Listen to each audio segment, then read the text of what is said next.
Sungguh besar anugerah kasih-Mu yang Kau berikan dalam hidupku. Tiada kata dapat ku ucapkan selain pujian syukur bagi-Mu. Sentuhan lembut tangan-Mu pimpin gerak langkahku. Jamahan suci kasih-Mu bawaku mendekat, sujud tersungkur di hadirat-Mu.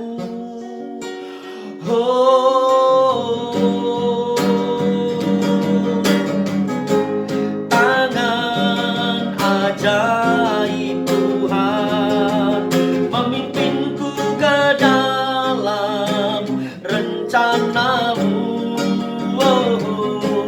Tangan ajaib Tuhan membawaku lebih dekat-Mu.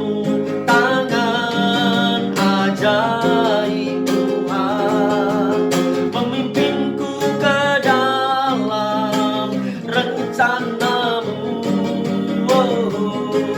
Tangan ajaib Tuhan membawaku lebih dekat-Mu.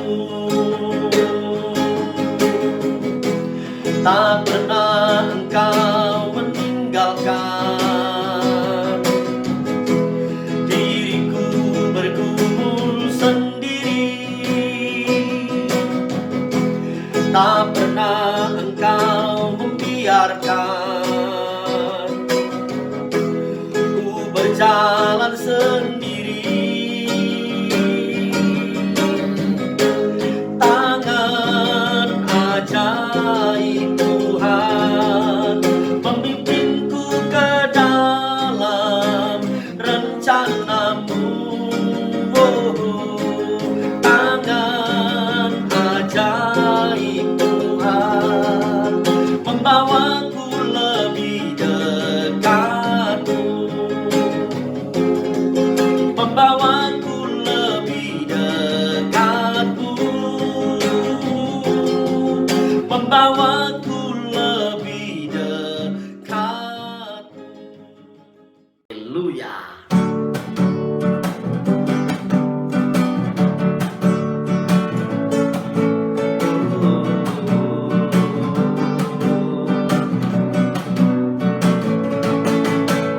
Banyak orang meragukannya, banyak orang menolaknya, banyak orang mencelanya, merekalah yang binasa. Ada jalan menuju terang, oh ada jalan menuju damai, ada kehidupan di akhir zaman, mereka menghiraukannya. Gembala berteriak, berseru memanggil dirimu. Gembala berteriak, berseru memanggil namamu. Oh, oh, oh. Shalalalalala, shalalalalala, shalalalalala.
Shalom saudara sekalian, bersyukur hari ini kita dapat kembali belajar kebenaran firman Tuhan.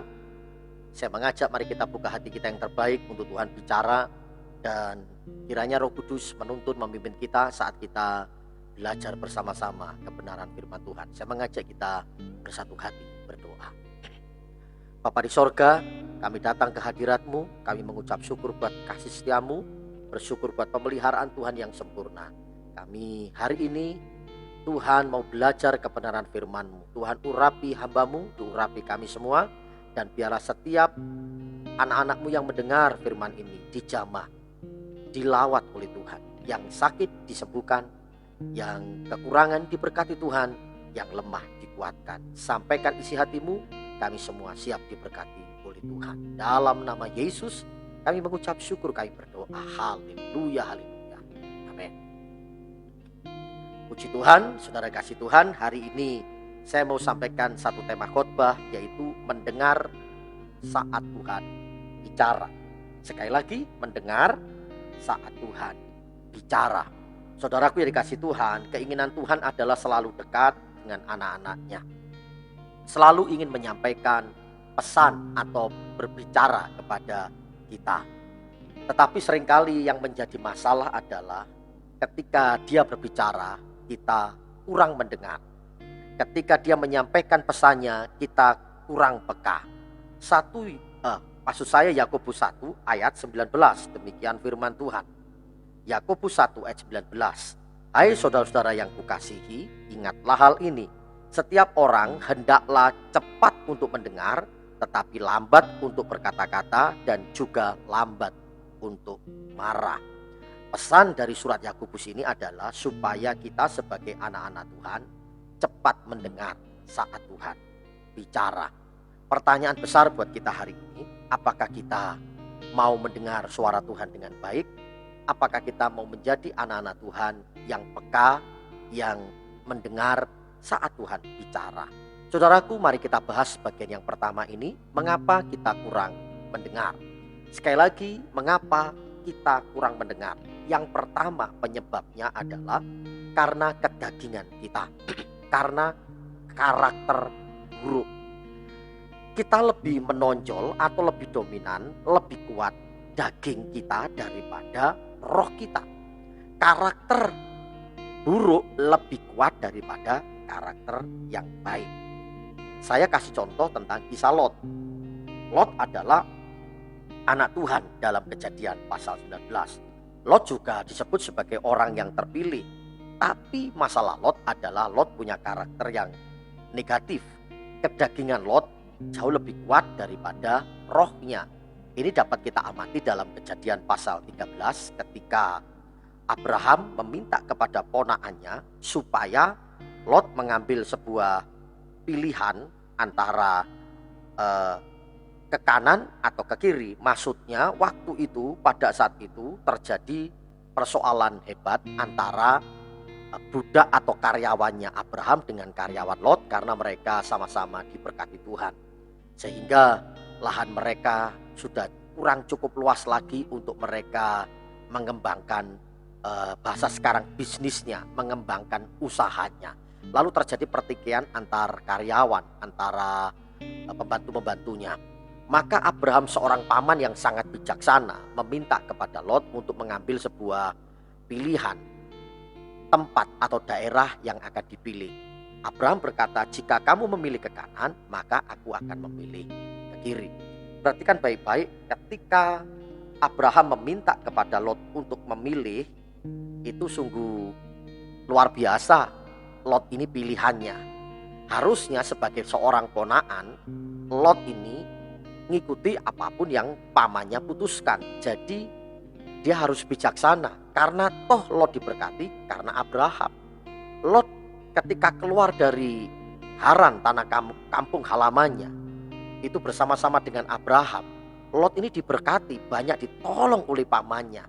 Dan ketika mereka sama-sama diberkati, sama-sama kaya, mestinya Lot menaruh hormat kepada Abraham. Tapi di sini kita melihat ada karakter buruk yang dimiliki oleh Lot, sehingga dia tidak manut, tidak ngikut kepada pamannya, tapi dia membuat sebuah keputusan sendiri. Kejadian 13 ayat 8 berkata demikian.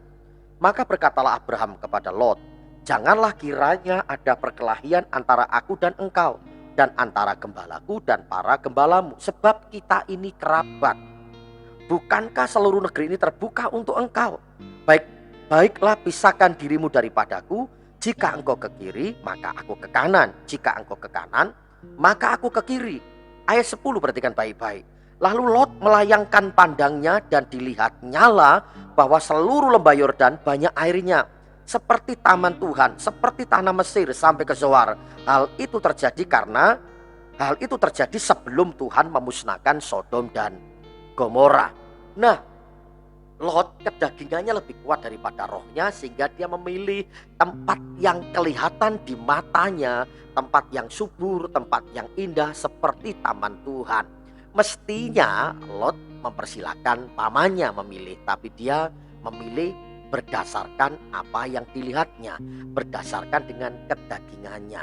Maka kita tahu pada kisah ini akhirnya seperti apa, bahwa tempat kota yang dipilih oleh Lot adalah Sodom Gomora, yang pada akhirnya Tuhan hancurkan dengan api dari Tuhan, api dari langit memporak-porandakan Sodom dan Gomora. Itu pun Tuhan mengasihi Lot karena Abraham, sehingga karena doa, karena permintaan, karena permohonan Abraham, sehingga ponakannya diselamatkan oleh Tuhan. Dan kita tahu saat Sodom dan Gomora diporak-porandakan dengan api dari Tuhan, Lot dan seluruh keluarganya menyelamatkan diri, tapi sayang istri Lot yang menjadi tiang garam karena tidak taat dengan pesan Tuhan.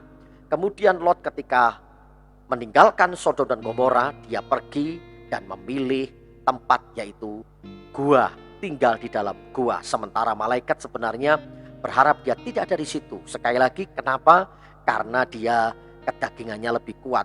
Tuhan berbicara kepada Lot melalui malaikatnya, tidak didengar oleh Lot. Tuhan bicara kepada Lot melalui pamannya Abraham, Lot juga tidak mendengar. Kenapa begitu? Karena kedagingan Lot lebih kuat daripada rohnya. Karena karakter buruk Lot lebih kuat daripada karakter yang positif. Saudara, mari kita belajar untuk mendengar suara Tuhan dengan kita mengalahkan kedagingan dan hidup di dalam roh. Mari kita belajar untuk menghargai hadirat Tuhan, menghargai Tuhan daripada menghargai harta. Ketika kita lebih menghargai harta kekayaan daripada hadirat Tuhan, kita lebih memprioritaskan harta, mengejar kekayaan daripada mengejar kebenaran, mengejar kerajaan Allah, pasti kita susah untuk mendengar suara Tuhan. Yang menjadi persoalan utama kenapa kita susah mendengar suara Tuhan, mendengar perkara-perkara rohani, tertarik kepada perkara rohani, adalah karena kita lebih mencintai harta, karena kita lebih kuat kedagingan, roh kita lemah. Oleh karena itu saya berdoa hari ini kiranya kita belajar mendengar suara Tuhan dengan cara yang pertama, kita matikan karakter buruk, kita hidup di dalam roh, hidup dipimpin dan dikuasai oleh roh. Ini bagian yang pertama mengapa kita kurang mendengar. Haleluya. Kemudian yang kedua, mengapa kita kurang mendengar adalah karena kita lebih sibuk dengan urusan duniawi, lebih sibuk dengan kepentingan diri sendiri daripada urusan rohani atau daripada perkara-perkara rohani. Kita lebih senang menyibukkan diri dengan perkara-perkara jasmani. Kita lebih tertarik urusan bisnis daripada pekerjaan Tuhan atau pelayanan. Saya berkata demikian bukan berarti kita tidak boleh bekerja atau bisnis. Anda tidak salah, kita harus bekerja, kita harus bisnis atau melakukan sebuah pekerjaan. Tapi itu bukanlah menjadi sesuatu yang terutama atau yang utama.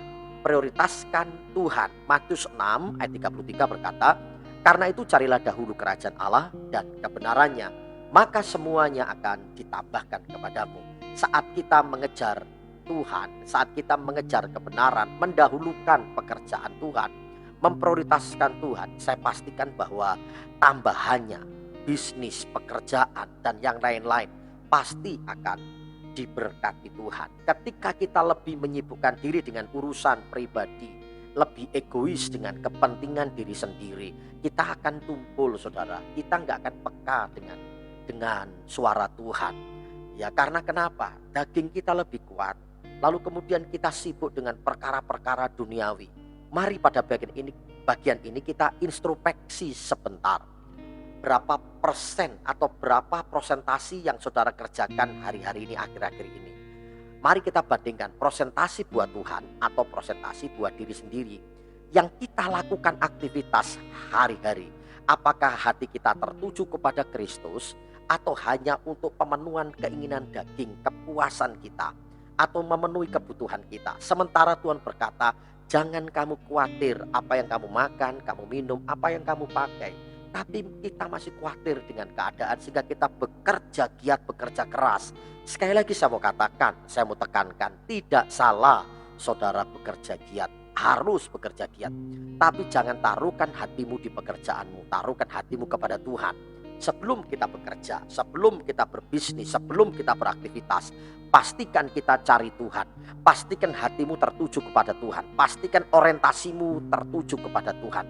Saya yakin pasti Tuhan akan membela, menyertai, menolong, dan memberkati kita. Saat kita lebih tertarik dengan perkara-perkara yang duniawi, urusan pribadi, kita egois mementingkan diri kita sendiri, saya pastikan kita akan tumpul dengan suara Tuhan.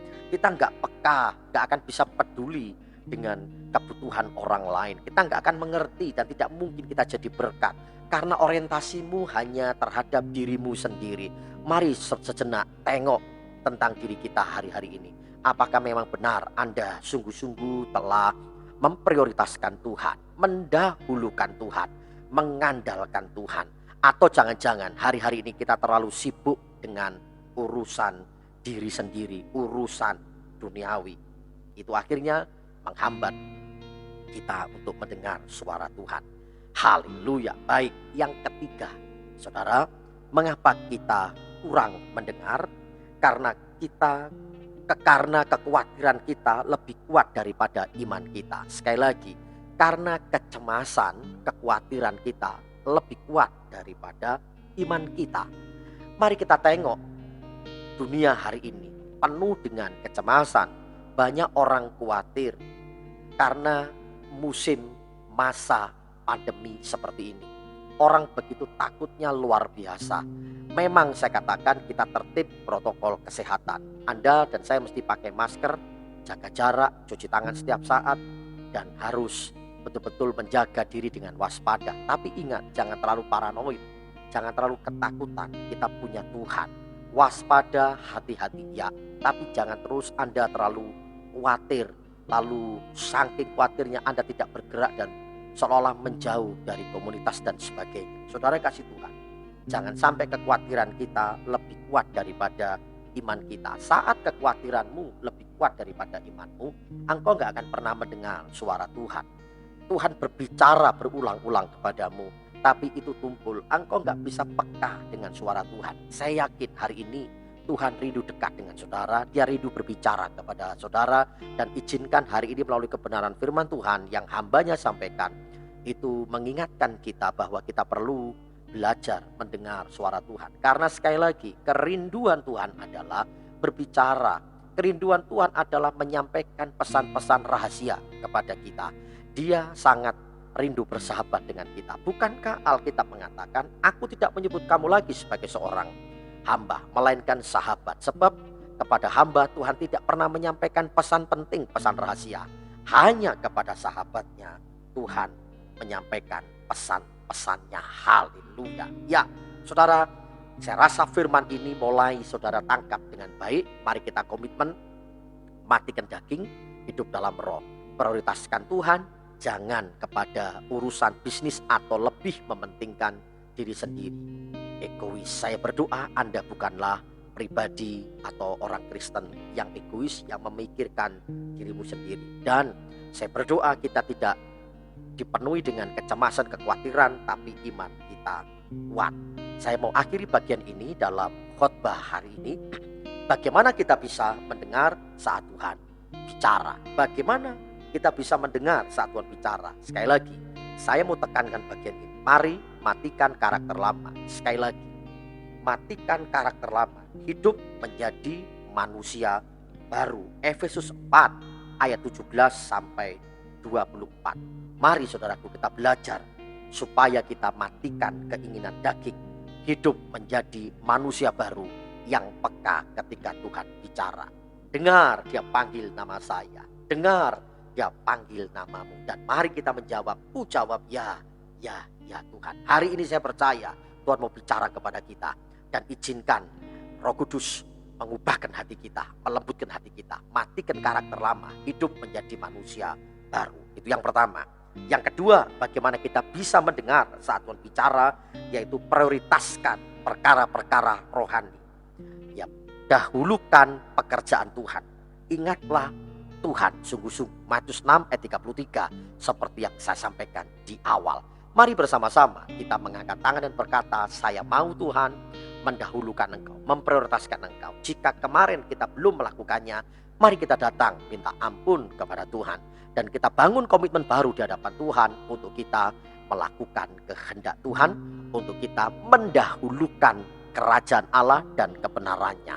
Abaikanlah dunia, abaikanlah suara-suara dunia, tetapi tajamkanlah telinga kita untuk mendengar suara rohani atau suara Tuhan. Yang ketiga, yang terakhir, bagaimana kita bisa mendengar saat Tuhan bicara? Dengar baik-baik saudaraku, izinkan Roh Kudus menguasai hati dan pikiran kita.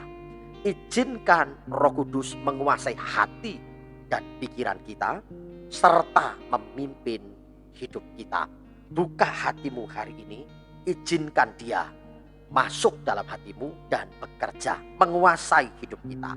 Ayat terakhir saya mau bacakan bagi saudara sekalian. Galatia 5.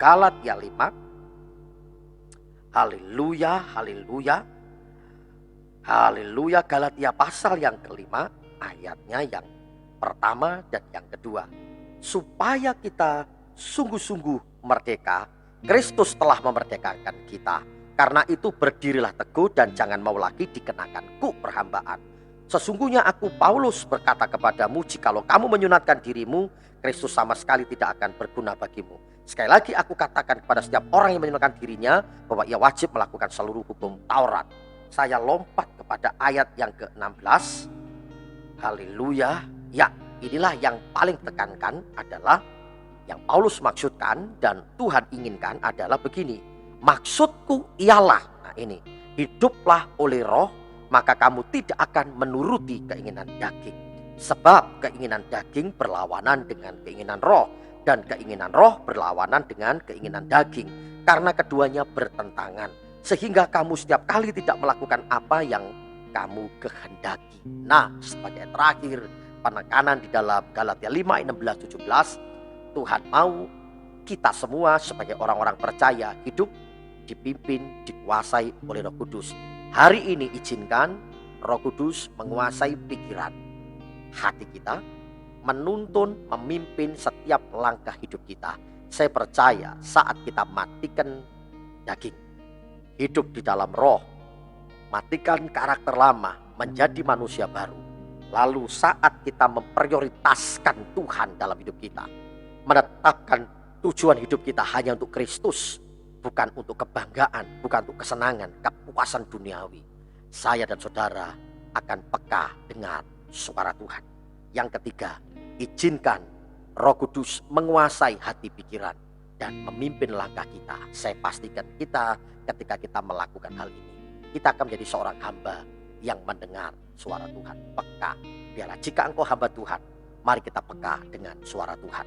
Jika engkau seorang anak Tuhan, jemaat Tuhan, pelayan-pelayan Tuhan, mari kita belajar peka dengan suara Tuhan. Saya yakin Tuhan rindu menyatakan rahasianya, Tuhan rindu menyatakan segala sesuatu kepada para sahabatnya. Jadilah sahabat-sahabat Tuhan yang mendengar suara Tuhan, karena di akhir zaman ini Tuhan rindu banyak bicara kepada hamba-hambanya, kepada anak-anaknya, supaya kita tidak gampang heran dengan keadaan dan kita dapat melihat tajam rencana Tuhan, peka dengar suara Tuhan, sehingga terhadap rencana-rencana, perkara-perkara yang terjadi ke depan, kita nggak takut, nggak gentar, nggak cemas, karena Tuhan lebih dulu berbicara kepada kita. Mari kita menjadi pendengar yang baik, dan bukan hanya pendengar yang baik, tapi menjadi pelaku firman Tuhan. Kiranya firman hari ini menguatkan, menegur, dan bahkan memberkati kita semuanya. Shalom, Tuhan Yesus memberkati. Baik, saudara kasih Tuhan, mari kita akhiri ibadah kita dengan kita datang mengucap syukur kepada Tuhan. Saya mengajak saudara membuka hati dan mengangkat tangan di hadapan Tuhan untuk kita terima berkat Tuhan. Sekali lagi saya mengingatkan bahwa kita punya lagu pujian baru tentang doa berkat, dan saya berharap seluruh keluarga Telios dapat menghafalkan lagu ini dengan baik, menyanyikannya dengan baik untuk kemuliaan nama Tuhan. Mari sama-sama buka hatimu, angkat tanganmu, kita terima berkat Tuhan. Haleluya. Diberkatilah hidupku,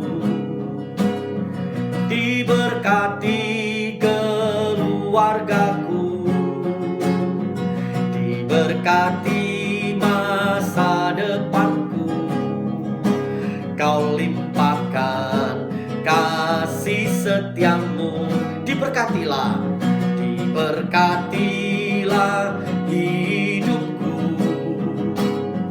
diberkati keluargaku, diberkati masa depanku. Kau limpahkan kasih setiamu. Makin naik, makin kuat, makin istimewa dalam Tuhan. Makin tinggi, makin cepat, makin diperkenan oleh Tuhan. Makin naik, makin kuat, makin istimewa dalam Tuhan. Makin tinggi, makin cepat, makin diperkenan oleh Tuhan. Makin istimewa dalam Tuhan. Saudaraku, diberkatilah keluargamu, diberkatilah anak-anak cucumu, diberkati lumbung-lumbungmu, diberkati masa depanmu, diberkati dengan berlimpah-limpah oleh anugerah, oleh kemurahan Tuhan. Diberkati keluar masukmu, dijadikan kau kepala bukannya ekor. Engkau semakin naik, tidak pernah turun, dan kau kuat, makin istimewa di dalam Tuhan. Sekarang terimalah anugerah dan damai sejahtera dari Allah Bapa, cinta, kasih karunia dari Tuhan Yesus Kristus, persekutuan, penghiburan dari Allah Roh Kudus menyertai, memberkati saudara sekalian dari sekarang ini sampai Maranatha. Tuhan Yesus datang kali yang kedua, mengangkat kita dalam awan kemuliaannya. Kita yang percaya dan mengasihi Tuhan sama-sama berkata amin, amin. Shalom, Tuhan Yesus memberkati.